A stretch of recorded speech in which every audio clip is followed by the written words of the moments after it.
Here's how to properly use the 45-degree leg press for strong, safe lower body gains. Start by adjusting the backrest if needed by pulling the orange lever. You want a comfortable angle that will support your lower back. To add weights, you want to load the weight plates evenly on both sides of the machine. Start light if you're new or warming up. Form always comes first. Don't forget, with no plates, this machine has a starting weight of 75 kilograms.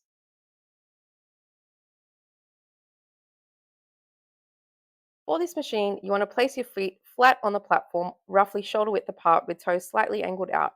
Unlock the safety handles, brace your core, and slowly lower the sled by bending your knees to about 90 degrees. Then press through your heels to return to the starting position. Bring the handles back out to lock, or if you do get stuck, let the platform come down. This particular machine will stop at a certain point and you will never get crushed. Changing your foot placement will target different muscles in your legs. So, lower down on the platform will emphasize more of your quads, while higher on the platform will hit more of your glutes and your hamstrings. A narrow stance will work your outer thighs, while a wide up will target your inner thighs. You can also do calf raises as well on this machine.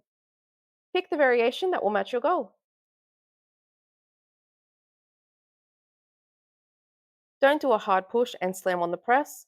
Make sure to do a small push first to unlock. Don't ever let your knees lock out. If you do go heavy on the weights, you can seriously injure yourself. Always control the weight. This is a press, not a bounce. Master these steps, and the leg press will become a powerful tool in your leg day lineup.